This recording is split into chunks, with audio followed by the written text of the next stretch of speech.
আসসালামু আলাইকুম। BD polytechnic গাইডলাইনের পক্ষ থেকে তোমাদেরকে স্বাগত।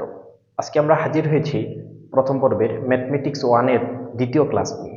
অলরেডি আমরা একটি ক্লাস করে ফেলছি। যারা ক্লাসগুলো করো নাই, পূর্বের ক্লাসটা করে আসবা, অন্যথায় তোমাদের একটু বুঝতে প্রবলেম হতে পারে।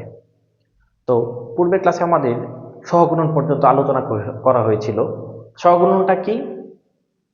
যদি কোনো পদের অনুরাশি বের করা হয় এবং ওই পদের যথাযথ চিহ্নটা যদি অনুরাশির সামনে দিয়ে দেওয়া হয় তাহলে সহগুণন হয়।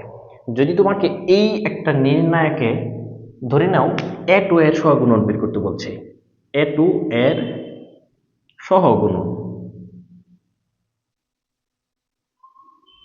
A2 এর সহগুণন বের করতে বলছে, আমরা কি করব?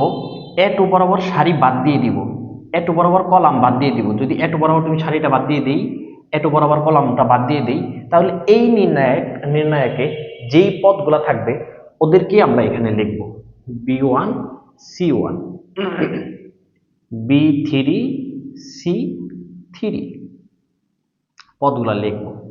আচ্ছা, তারপরে চিন্তা করব আমরা এই A2 এর অভ্যন্তরীণ চিহ্ন কি? A2 এর চিহ্নটা কি? আমরা জানি প্রথমটা প্লাস ধরা হয় চিহ্ন, তারপর পর্যায়ক্রমে চিহ্ন চেঞ্জ হতে থাকে। তাহলে A1 এর চিহ্ন যদি প্লাস হয়, এর মাইনাস, এর তাহলে আবার প্লাস, এর তাহলে মাইনাস। তাহলে A2 এর আমরা পর্যায়ক্রমে চিহ্ন চেঞ্জ করে করে আইসা দেখলাম A2 এর চিহ্ন কি? মাইনাস। তাহলে ওই মাইনাসটা যদি সামনে দিয়ে দিই তাহলে আমাদের সহগুণন হয়ে যায়। এই যে চিহ্নটা যদি না দেই তাহলে হয়ে যাবে অনুরাশি, আর এই চিহ্নটা দিয়ে দিলেই হয়ে যাবে আমাদের সহগুণন। আশা করি সহগুণন তোমরা সবাই ক্লিয়ার, তোমাদের কোনো প্রবলেম নাই।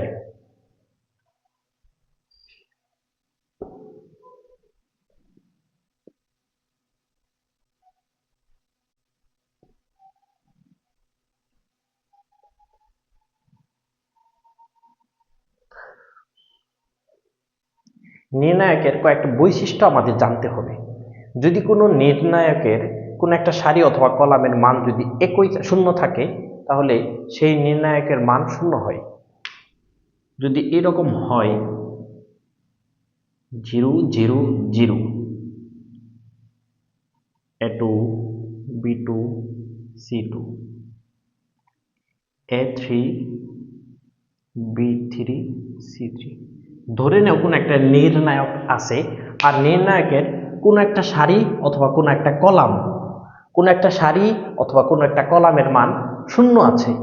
সারির সবগুলা মানই শূন্য অথবা কলামের সবগুলা মানই যদি শূন্য হয়ে থাকে তাহলে এই নির্ণায়কের মান ফাইনালি শূন্য বের হবে। এটা একটা বৈশিষ্ট্য, এটা তোমরা সবাই একটু খেয়াল করবা। একবার শোনো বৈশিষ্ট্যটা কি। যদি কোনো নির্ণায়কের সারির সবগুলা পদ অথবা কলামের সবগুলা পদ যদি শূন্য হয়ে থাকে তাহলে ফাইনালি ওই নির্ণায়কের মান শূন্য আসবে। আরেকটা বৈশিষ্ট্য হইল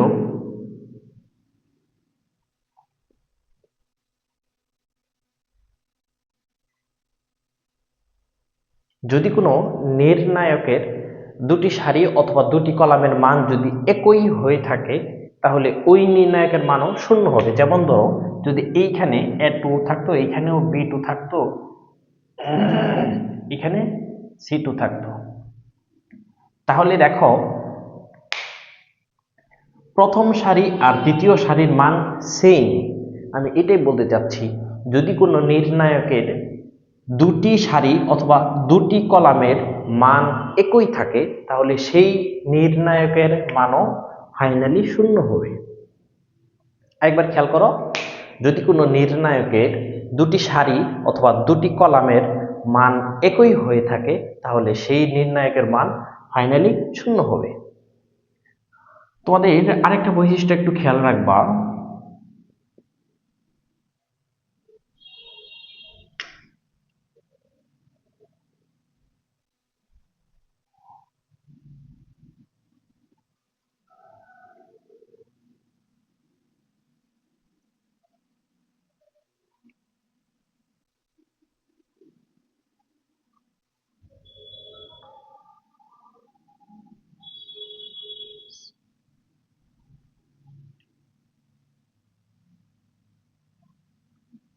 যদি কোনো নির্ণায়কের সারিকে কলামে অথবা কলামকে সারিতে রূপান্তর করা হয়ে থাকে, তাহলে সেই নির্ণায়কের মানের কোনো চেঞ্জ হয় না।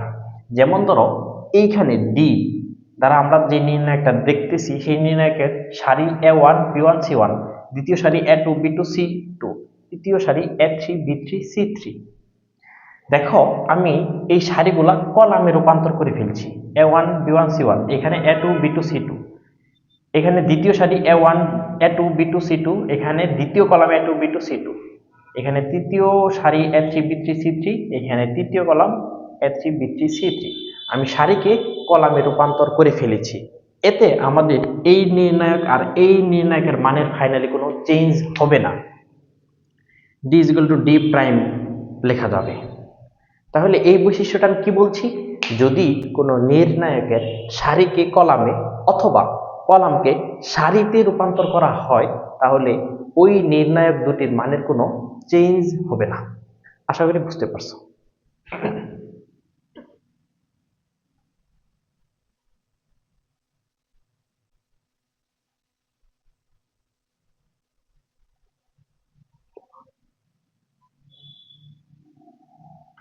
আমাদের মোটামুটি বেসিক আলোচনা করা শেষ।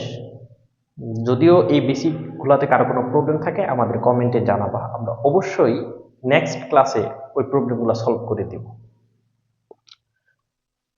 চলো আমরা এখন অঙ্ক করি।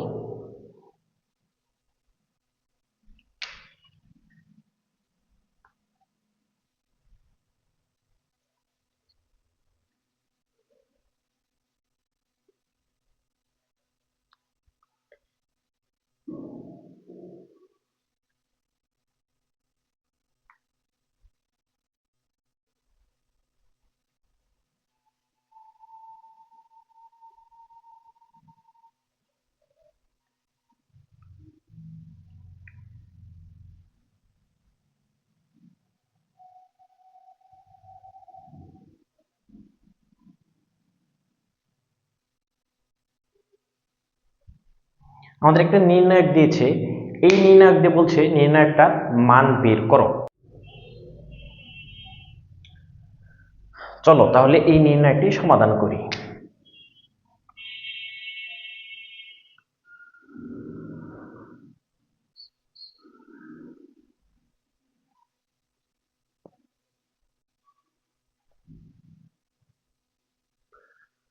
আমরা কি জানি যে নির্ণায়কের সমাধানটা কোনো একটা সারি অথবা কোনো একটা কলাম ধরে করতে হয়। চলো আমরা এইখানে এই সারি ধরে এই নির্ণায়কটা সমাধান করে থাকব।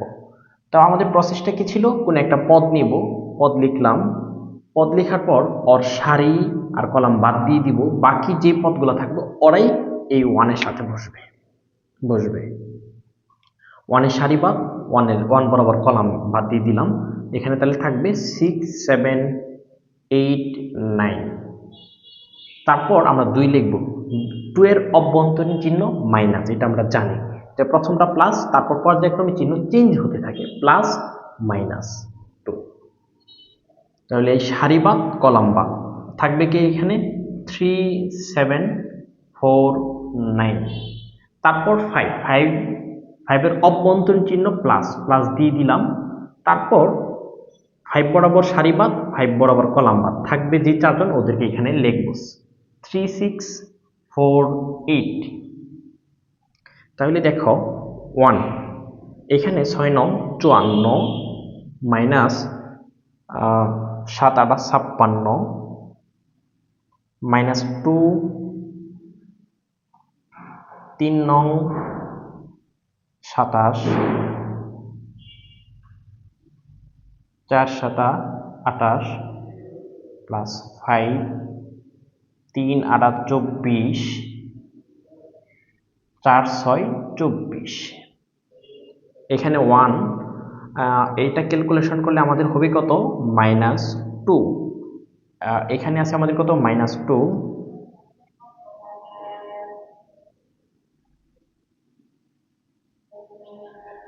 এই 1 এখানে 1 দিছি, 54 থেকে 56 গেলে -2 থাকে, এই -2, আর এখানে এই যে মাইনাস মাইনাস এই যে 2 এর সাথে ইনটু আকারে থাকবে। এখানে কত, 27 থেকে 28 চলে গেলে -1 থাকে, -1 প্লাস 5 এইখানে 24 যদি চলে যায় তাহলে শূন্য থাকে, তাহলে এইখানে থাকতেছে আমাদের কত -2, আর এই মাইনাস আর এখানে মাইনাস, মাইনাসে মাইনাসে প্লাস, +2, আর এখানে পাশে শূন্য শূন্য, ফাইনালি প্লাসের 2 মাইনাসের 2 চলে যাবে, শূন্যই থাকলো। আমাদের এই নির্ণায়কের উত্তর হবে শূন্য। আশা করি সবাই আমরা বুঝতে পারছো। যদি কারো কোনো প্রবলেম থাকে অবশ্যই কমেন্টে জানাবা, নেক্সট ক্লাসে আমরা সলভ করে দিব।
আমাদের বলছে একটা নির্ণায়ক দিয়েছে, এই নির্ণায়কে 3 উপাদান, 3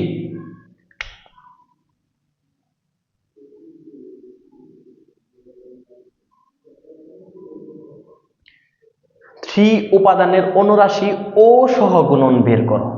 3 উপাদান, এই যে এই উপাদানটার অনুরাশি, এই উপাদানটার অনুরাশি এবং সহগুণন আমাদেরকে বের করতে বলছে।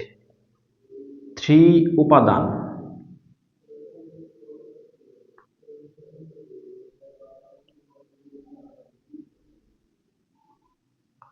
3 উপাদানের অনুরাশি। আচ্ছা, এই 3 উপাদানের অনুরাশিটা বের করব। আমরা জানি কোন পদের অনুরাশি বের করার প্রসেস হইল ওই পদ বরাবর সারি এবং ওই পদ বরাবর কলাম বাদ দিয়ে দিতে হবে। বাকি যেই উপাদানগুলো থাকবে ওদেরকে নিয়ে অনুরাশিটা গঠিত হয়ে থাকে। তাহলে 3 উপাদানের সারি বাদ, 3 উপাদানের কলাম বাদ, বাকি থাকে এখানে কে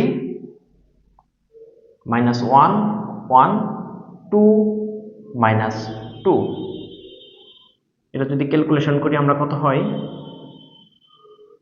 2 কে 2, মাইনাসে মাইনাসে প্লাস হবে আর কি 2। এটা গুণ করার আগে আমাদের অভ্যন্তরীণ চিহ্ন মাইনাস দিতে হবে, তারপর এটা আর গুণাগুণ করতে হবে। 2 এর সাথে 1 গুণ করলে 2, তাহলে অনুরাশি কত 0। 3 উপাদানের অনুরাশি 0। আশা করি বিষয়টা তোমরা বুঝতে পারছো। আচ্ছা, আমাদের আরেকটা কি করতে বলছে, সহগুণন বের করতে বলছে। চলো 3 উপাদানের সহগুণন বের করি।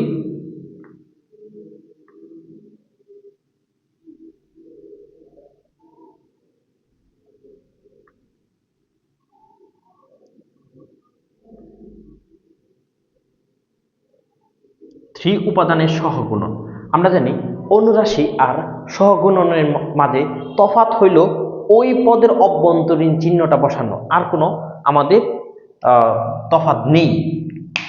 তাহলে চলো এই 3 উপাদানের অভ্যন্তরীণ চিহ্নটা কি এটা আমরা একটু দেখে আসি।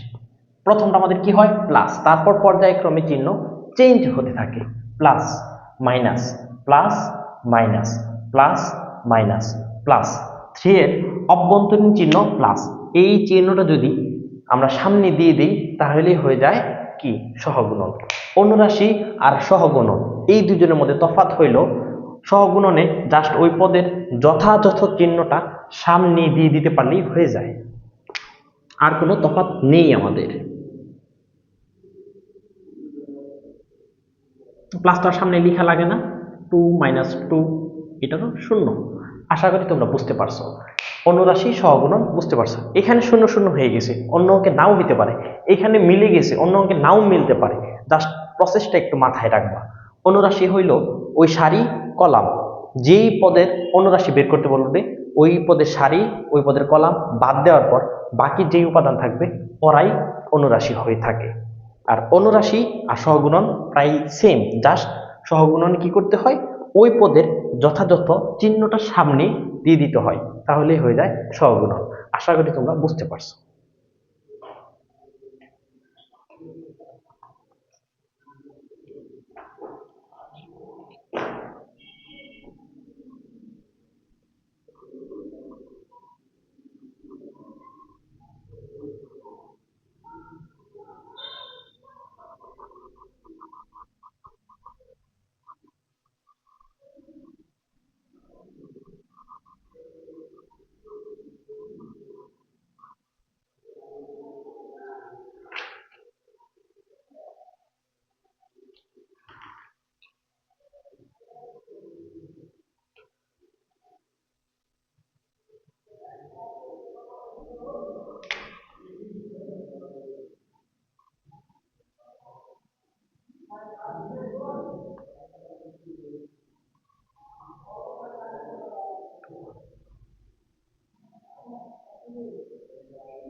আমাদের প্রমাণ করতে বলছে একটা নির্ণায়ক, এই নির্ণায়ক সমান আমাদের প্রমাণ করতে হবে P into P minus one whole square P square minus one, এটা আমাদের প্রমাণ করতে বলছে।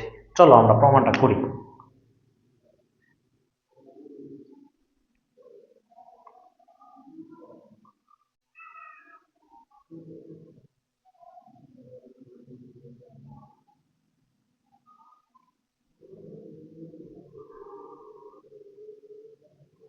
আমরা আমাদের নির্ণয়, এতক্ষণ আমরা যে নির্ণয়গুলো করেছিলাম নির্ণয়গুলো খুব সিম্পল ছিল, সংখ্যা দেওয়া ছিল। যদি সংখ্যা দেওয়া থাকে নির্ণয়গুলা সহজেই করা যায়। যদি সংখ্যা না দিয়ে যদি কোনো ধ্রুবক x y z p q r এগুলো কোনো দেওয়া থাকে, মানে মোট কথা কোনো অঙ্ক দেওয়া নাই, সংখ্যা দেওয়া নাই, সেই নির্ণয়গুলো আমাদের একটু ব্যতিক্রমভাবে করতে হয়। কেন? এগুলো তো কোনো সাধারণ মান দেওয়া না। যদি সাধারণ কোনো সংখ্যা থাকতো তাহলে কোনো একটা সারি অথবা কোনো একটা কলাম ধরেই আমরা নির্ণয়টা করে ফেলতে পারতাম আর আমাদের অঙ্ক হয়ে যেত। কিন্তু এটাও যদি করো হবে, কিন্তু আমাদের যেহেতু এই মানগুলো সাধারণ কোনো মান না, তাই আমাদের নির্ণয়গুলো একটু চেষ্টা করতে হবে কিভাবে ছোট করা যায়। নির্ণয় কিভাবে ছোট করা যায় এই বিষয়টা আমাদের মাথায় রাখতে হবে। যদি সাধারণ কোনো মান দেওয়া না থাকে, 1 2 3 4 এরকম সংখ্যা যদি না দেওয়া থাকে, তোমার মাথায় রাখবা নির্ণয়টা তুমি কিভাবে ছোট করবা, ছোট করার চেষ্টা থাকতে হবে। তাহলে যদি আমাদের পদের মান 0 0 করতে পারি, পদের মান যদি আমরা 0 0 করতে পারি, তাহলে অবশ্যই আমাদের নির্ণয়টা কি ছোট হবে। আর হুম, যদি পদের মান আমরা 0 0 করতে পারি তাহলে আমাদের নির্ণয়টা ছোট হবে। তাহলে আমাদের টার্গেটটা হলো আমরা এই সারি, যে এইখানে 1 1 1 দেওয়া আছে, যদি আমরা পরবর্তী পদ থেকে একটা সারির পরবর্তী সারির পদ থেকে যদি বাদ দিই, তাহলে দেখো আমাদের এখানে 0 করা পসিবল। আর একটা কাজ যদি কোনো একটা সারিতে করে থাকো তাহলে সেটা সবার মধ্যেই, বা কোনো একটা কলামে যদি কোনো একটা কাজ করে থাকো ওই কলামে সবার মধ্যে করলে কোনো সমস্যা হয় না।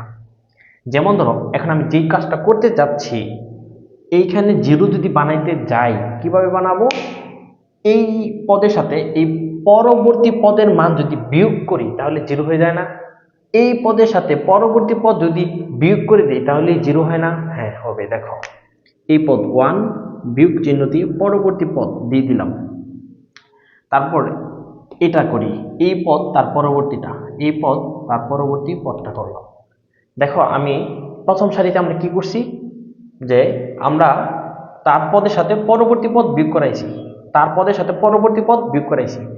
এর পরবর্তীতে তো কোনো পদ নাই, সেজন্য এই তৃতীয় ব্যক্তিকে আর করা যাচ্ছে না, তৃতীয় ব্যক্তি যা আছে তাই থেকে গেল। এখন তুমি যেহেতু একটা করছো, তাহলে বাকিগুলারও সেম করতে হবে, বাকি কলামগুলারও করতে হবে, কারণ তুমি একটার করছো মানে সবারই করতে হয়। 1 মাইনাস পি, তাহলে এটা কি করবো, পি থেকে পি মাইনাস পি স্কোয়ার, আর এর পরবর্তী নাই সেজন্য এটা পি স্কোয়ার। এটাও করি 1 মাইনাস পি স্কোয়ার, আর এটা p square minus p to the power 4, আর এটা পি টু দি পাওয়ার 4। আশা করি বিষয়টা বুঝতে পারছো। আচ্ছা, এখানে আমরা কি করলাম, একটা সারি পরবর্তী সারির মানের সাথে কি বাদ দিয়েছি, বিয়োগ করেছি। আশা করি বুঝতে পারছো। তাহলে এখানে সি দ্বারা সারি প্রকাশ করি, নতুন সারি যেটা পাচ্ছ এটা কি হইতেছে, এই যে এইখানের C1 থেকে C2 বাদ দিয়েছো, তাই না, মানে এটা C1 প্রাইম, মানে এটা নতুনটা, এই যে এটা। আর তৃতীয়টা কি হয়েছে, তার পরবর্তী থেকে বাদ দিয়েছো, তাহলে C2 প্রাইম। কি করছো, দ্বিতীয় থেকে তৃতীয় বাদ দিয়েছো, তাই না, C2 মাইনাস C3। তাহলে আমাদের ফাইনালি ক্যালকুলেশন করলে কি হবে,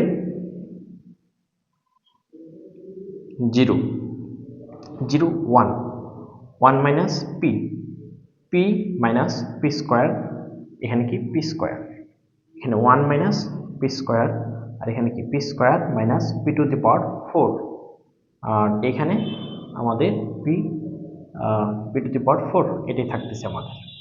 আচ্ছা, এখন দেখো আমাদের এই 0 0 হয়ে গেছে, মানে এখন আমাদের নির্ণয়টা ছোট হয়ে যাবে। কেন ছোট হবে, আমরা কি জানি, নির্ণয় কোন একটা সারি অথবা কোন একটা কলাম ধরে করতে হয়। যখন আমরা এই সারি ধরে করব, তখন আমরা কি করব, এই পদটা লিখবো, লেখার পরে এই সারি কলাম বাদ দিয়ে বাকি মানগুলো এর পাশে গুণাকারে লেখা থাকে, তাই না। চলো একটু করি, তাহলে বিষয়গুলো ক্লিয়ার হয়ে যাবে। তুমি প্রথমে 0, এর সারি বাদ, এর কলাম বাদ, তাহলে এই চারজন থাকতেছে, পি মাইনাস পি স্কোয়ার, আর এখানে কি পি স্কোয়ার, আর এখানে কি থাকতেছে, p minus, oh sorry, p square minus p to the power 4, আর এখানে পি টু দি পাওয়ার 4। তারপর বিয়োগ চিহ্ন দিয়ে 0 লিখলাম, লেখার পর এই 0 বরাবর সারি বাদ দিয়েছো, 0 বরাবর কলাম বাদ দিয়েছো, থাকলো কি 1 মাইনাস পি, আর এখানে থাকলো পি স্কোয়ার, আর এইখানে থাকতেছে আমাদের 1 মাইনাস পি স্কোয়ার, আর এখানে থাকতেছে পি টু দি পাওয়ার 4। কি করছি, এই জিরোটা, জিরোর অভ্যন্তরীণ চিহ্ন মাইনাস মাইনাস দিছি, 0 বরাবর সারি বাদ দিয়ে দিছি, 0 বরাবর কলাম বাদ দিয়ে দিছি, তাহলে যেই চারজন ব্যক্তির রইল ওদেরকেই এখানে লিখলাম। তারপরে আসো এই পদ, এই পদ 1 লিখলাম, এর অভ্যন্তরীণ চিহ্ন প্লাস দিয়ে দিলাম। তারপরে দেখো আমরা এখানে কি করি, এর সারি বাদ, এর কলাম বাদ, থাকলো এই চারজন, 1 মাইনাস পি, আরেকটা কি পি মাইনাস পি স্কোয়ার, এখানে 1 minus p square, P square minus p to the power 4, এই চারজন থাকে, এর সারি বাদ, এর কলাম বাদ, এই চারজন আছে, এই চারজন আমরা এখানে লিখে দিলাম। এখন দেখো, আমি যে বললাম যে 0 করতে পারলে নির্ণয়টা ছোট হয়ে যায়, সেই জন্য আমাদের টার্গেট থাকে 0 বানানো, 0 বানানো। সিম্পল কোনো মান, সংখ্যা যদি না দেওয়া থাকে, তাহলে আমরা চেষ্টা করব নির্ণয়টা কিভাবে ছোট করা যায়। কারণ যদি নির্ণয়টা তুমি ছোট না করো, এভাবে নির্ণয় করতেই থাকো, দেখো কতগুলা মান, এটা এইসব নির্ণয় করতে করতে অঙ্কটা অনেক বড় হয়ে যাবে, লেন্থি হয়ে যাবে। তো 0 বানাইতে পারছো, তাহলে দেখো যে এই পুরান পদটা এখন 0 হয়ে যাবে, কারণ 0-র সাথে গুণাকারে মানে 0 হয়ে যাবে। এই পদটা 0-র সাথে গুণাকারে মানে 0 হয়ে যাবে। তাহলে দেখো দুইটা পদ চলে যাচ্ছে, নির্ণয়টা ছোট হচ্ছে। তাই মাথায় রাখবা, যদি সংখ্যা না দেওয়া থাকে, তাহলে তোমার চেষ্টা থাকতে হবে নির্ণয়টা কিভাবে ছোট করা যায়, কোনটা থেকে কোনটা বিয়োগ দিলে অথবা কোনটা থেকে কোনটা যোগ করলে নির্ণায়কের কোনো সারি অথবা কোনো কলামের পদগুলা 0 বানানো যাচ্ছে, এটা খেয়াল করব আমরা। সেই দৃষ্টিকোণ থেকে আমরা 0, প্রথম সারির দুইজনকে 0 বানানো দেখলাম, 0 বানানো যাচ্ছে, তাহলে এদেরকে 0 বানিয়ে নিলাম, তারপর নির্ণয় করলাম। আর খেয়াল করব, যেই কাজটা করি ওটা সবারই করতে হবে। টার্গেট ছিল এইখানে 0 বানানি, এদেরকে 0 বানাইতে দেয়, এদেরও কিন্তু বিয়োগ করা লাগছে, এটা খেয়াল করবা। একজনের করলে বাকিদেরও করতে হবে। আশা করি বুঝতে পারছো। চলো তাহলে এই পদটা জিরো, এটা তোমরা বুঝতে পারছো কারণ জিরোর সাথে গুণাকারে। এই পদটাও জিরো, জিরোর সাথে গুণাকার, বুঝতে পারছো। শুধু থাকবে এখানে, আমরা এই কথাটা একটু মুছে দিলাম, তোমরা সাইড নোট এই কথাটা কিন্তু লিখবা। এই লাইনটা যখন লিখবা তখন সাইড নোট এই কথা লিখে দিও। এখন আমার একটু বোর্ড ছোট, সেজন্য এটা মুছে দিচ্ছি।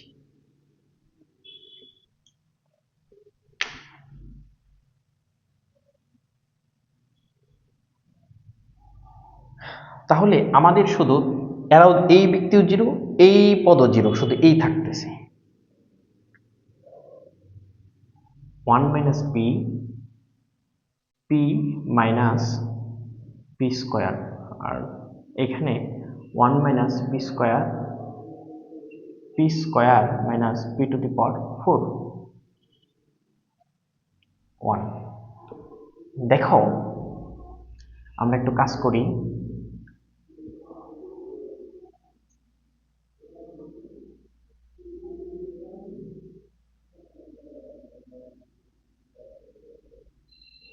ওয়ান মাইনাস পি, এটা আমরা এ মাইনাস এ স্কোয়ার মাইনাস বি স্কোয়ার সূত্র ফলাইতে পারি। এখানে দেখো ওয়ানের উপরে আমরা একটা স্কোয়ার চিন্তা করতে পারি, ওয়ানের উপরে স্কোয়ার, রুট, কিউব যাই চিন্তা করো ফাইনালি ওয়ানই হয়।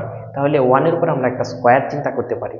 ওয়ানের উপর যদি একটা স্কোয়ার হয় তাহলে এ স্কোয়ার মাইনাস বি স্কোয়ার, সূত্র সূত্র কি হবে? এ plus b into a minus B. এইখানে দেখো এইখানেও পি, এখানেও পি, পি আমরা একটা কমন নিতে পারি, পিটা কমন নিলাম। তাহলে এইখানে কমন নিলে এখানে থাকবে 1, আর এইখানে দুইটা পি থেকে একটা পি কমনে চলে আসছে, তাহলে পি থাকবে একটা। এখানে দেখো পি স্কোয়ার মাইনাস, এখানে পি স্কোয়ার, আর এখানে কি পি টু দি পাওয়ার 4, তাহলে আমরা এখানে পি স্কোয়ারটা কমন নিতে পারি, সরি পি স্কোয়ার কমন নিতে পারি। তাহলে এখানে থাকবে 1, আর এখানে 4 জন থেকে 2 জন যদি চলে আসে আর 2 জন থাকবে। আশা করি এইটুকু তোমাদের বুঝতে কোনো প্রবলেম নাই। তাহলে এখন যদি আমরা এই প্রথম কলাম থেকে কি কমন নেওয়া যায় দেখো তো, এই জায়গাতে 1 মাইনাস পি আছে, আবার এই জায়গাতে 1 মাইনাস পি আছে, তাহলে প্রথম কলাম থেকে আমরা 1 মাইনাস পিটা কমন নিয়ে আসি।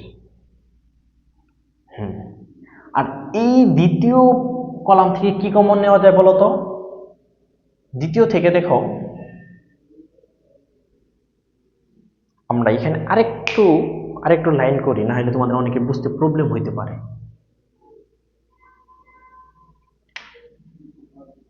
আচ্ছা, এই প্রথম কলাম থেকে আমাদের 1 মাইনাস পিটা কমন নেওয়া যায়, তাহলে 1 মাইনাস পিটা আমরা কমন নিয়ে নিলাম। আর এখন আর 1 লেখার প্রয়োজন নেই, কারণ 1 এর সাথে গুণ করলে এগুলাই হবে। 1 তো আর গুণ করার প্রয়োজন হয় না, কারণ 1 এর সাথে যা গুণ করা হয় সেটাই হয়। 1 আর লিখলাম না। যদি এই প্রথম কলাম থেকে 1 মাইনাস পিটা যদি কমনে নিয়ে এসে পড়ি, তাহলে এখানে থাকবে 1, আর এখানে থাকবে 1 প্লাস পি। আর এইখান থেকে দেখো পি 1 মাইনাস পি এটা রইল, এখানে আছে পি স্কোয়ার। দেখো এইটা সূত্র ফেলানো যায়, 1 এর উপর আমরা স্কোয়ার যদি চিন্তা করি তাহলে এ স্কোয়ার মাইনাস বি স্কোয়ারের সূত্র ফেলানো যায়। তাহলে এটাও এ plus b into a minus B, এই সূত্রটা ফেলানো যায়। 1 মাইনাস পি, আর এটা থেকে কমন যায় কি 1 মাইনাস পি কমন নেওয়া যায়, আবার 1 মাইনাস পি এখান থেকে কমন নেওয়া যায়।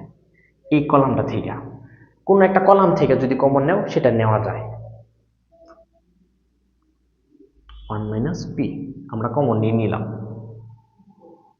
তাহলে পি 1 মাইনাস পি যদি কমন নিয়ে নেও, আমাদের এটা থেকে এখানে 1 প্লাস পি তো থাকতেছে, আর এখানে যে 1 প্লাস পি টা আগেরটাই রইল, আর এই কলাম থেকে আমরা পি আর 1 মাইনাস পিটা কমন নিয়ে আসছি, তাহলে এখানে কি থাকবে 1, আর এখানে কি থাকবে পি স্কোয়ার থেকে পি কমনে চলে গেছে, তাহলে একটা পি থাকবে আর 1 প্লাস পি থেকে যাবে। আশা করি তোমরা বুঝতে পারছো। 1 মাইনাস পি, আচ্ছা দেখো 1 মাইনাস পি, আবার এখানে 1 মাইনাস পি দুইটা, তাহলে আমরা যদি একটা কমন নিয়ে নেই,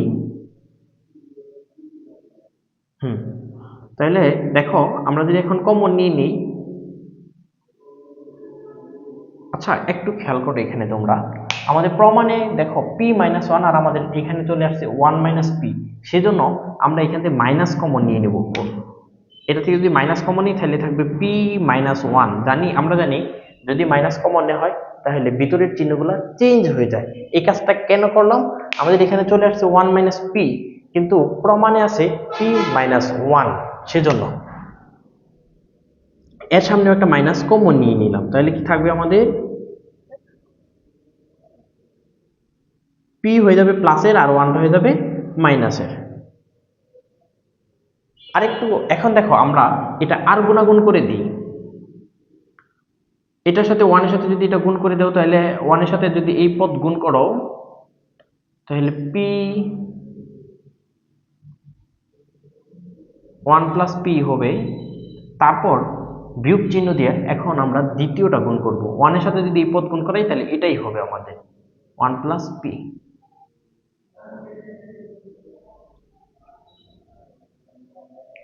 আমরা এইদিকে একটু মুছে দিচ্ছি, তোমরা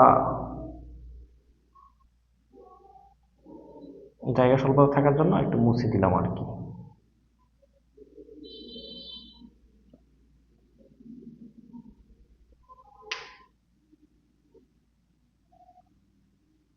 তাহলে দেখো পি মাইনাস ওয়ান আর পি মাইনাস ওয়ান দুইটা, সেজন্য তাইলে আমরা P minus one whole square লিখতে পারি আর সামনে পি পি লিখে দিলাম।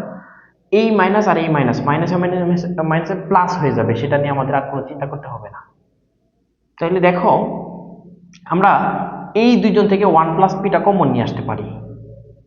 এদের দুইটা পদ থেকে ওয়ান প্লাস পিটা আমরা কমন নিয়ে নিলাম। যদি কমন নিয়ে নেই তাহলে এখানে থাকবে পি আর এইখানে থাকবে কি মাইনাস ওয়ান। তাহলে দেখো P P minus one whole square লিখলাম আর এইখানে দেখো কি হয়ে গেল, পিটা আগে লিখলাম আর ওয়ানটা পরে লিখলাম, এখানেও পি আগে। এখন দেখো a plus b into a minus b, p minus one whole square. তাহলে এটা সূত্র a plus b into a minus b, সূত্র কি a square minus b square, আর ওয়ানের উপর স্কোয়ার দেওয়ার দরকার নেই, তাই না? তাহলে দেখো আমরা আমাদের অলরেডি প্রমাণটা হয়ে গেছে, P into P minus one whole square P square minus one already প্রমাণ হয়ে গেছে।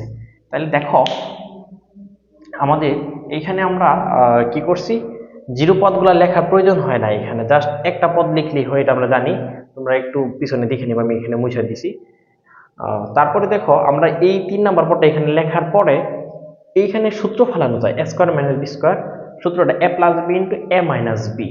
এইখানে পিটা কমন নেওয়া যায়, এই জন্য পিটা আমরা কমন নিয়ে নিয়েছি, আর এটার মধ্যে পি স্কোয়ার কমন নেওয়া যায়, পি স্কোয়ারটা আমরা কমন নিয়েছি। তারপরে দেখো এই প্রথম কলাম থেকে আমাদের ওয়ান মাইনাস পিটা কমন নেওয়া যায়, কমন নিলাম, তাহলে এখানে থাকে ওয়ান আর এখানে থাকে ওয়ান প্লাস পি। এইটা থেকে দেখো এখানে আরেকটু কাজ করা যায়, এটাকে আবার সূত্র ফেলানো যায়, এটা থেকে আমাদের সূত্র ফেলানো যায়, এটা কি এর ওয়ানের উপর যদি স্কোয়ার চিন্তা করি তাহলে এ স্কোয়ার মাইনাস বি স্কোয়ারের সূত্র ফেলানো যায়, এ plus b into a minus B. তাহলে এখন দেখো এখানে আমাদের ওয়ান মাইনাস পি, এই যে ওয়ান মাইনাস পি, যে ওয়ান মাইনাস পি রয়ে গেল। এখন এই পদ এই কলাম থেকে দেখো পি ইন্টু ওয়ান মাইনাস পিটা কমন নেওয়া যায়, পি ইন্টু ওয়ান মাইনাস পিটা কমন নিয়ে আসা যায়। তাহলে এখানে থাকবে ওয়ান আর এইখানে থাকবে আমাদের পি, তো একটা কমনে চলে আসবে, তাহলে একটা পি থাকবে আর এখানে ওয়ান প্লাস পি থাকবে। তারপরে দেখো আমাদের প্রমাণে আছে পি মাইনাস ওয়ান, কিন্তু আমাদের এখানে এসে গেছে ওয়ান মাইনাস পি, তাই কি করছি মাইনাস আমরা কমন নিয়ে নিছি বা বের করে নিয়ে আসছি। তাহলে সামনে মাইনাস দিলে ভিতরের চিহ্নগুলো কি হয়ে যায়, চেঞ্জ হয়ে যায়। যখন মাইনাস বাইরে তাহলে পিটা হয়ে গেছে কিসের, প্লাসের, ওয়ানটা হয়ে গেছে মাইনাসের। এখানেও মাইনাসটা বের করে নিয়ে আসছি, তাহলে পিটা প্লাসের হয়ে গেছে, ওয়ানটা হয়ে গেছে মাইনাসের। আর এইখানে আমরা কি করছি, আর গুণাগুণ করে দিছি, এটার সাথে এটা গুণ করছি, বিয়োগ চিহ্ন দিয়ে এটার সাথে এটা গুণ করছি। তারপরে দেখো এই পি মাইনাস ওয়ান দুইটা, এই জন্য P minus one whole square লিখছি, আর এই যে পি সামনে রেখে দিছি, আর এই মাইনাস আর এই মাইনাস, দুই মাইনাস মাইনাস মিলে প্লাস হয়ে যায়, আর প্লাস তো সামনে লেখা লাগে না, তাই দেই নাই। এখন দেখো এখান থেকে ওয়ান প্লাস পিটা কমন নেওয়া যায়, ওয়ান প্লাসটা কমন নিলাম, তাহলে এখানে থাকবে শুধু পি আর এইখানে থাকবে ওয়ান। এখন দেখো এটা যা তাই, এখানে one plus P R P plus one একই কথা, পি প্লাস ওয়ান আবার পি মাইনাস ওয়ান, তাহলে এ plus b into a minus b, সূত্র কি a square minus b square. এটা আমাদের প্রমাণ ছিল, রাইট? হ্যান্ডসেট প্রমাণিত। আশা করি বুঝতে পারছো। যদি না বুঝে থাকো অবশ্যই কমেন্টে জানাবো, আমরা নেক্সট ক্লাসে আমরা পুনরায় আবার সলভ করব। আজকে এই পর্যন্তই। তোমরা সবাই ভালোভাবে ক্লাসটা করবা এবং নেক্সট ক্লাসের আমন্ত্রণ রইল। খুব শীঘ্রই আমাদের আবার পরবর্তী ক্লাস আপলোড করা হবে। তোমরা ভালোভাবে ক্লাসগুলো করে নোট করে রাখবা। আসসালামু আলাইকুম।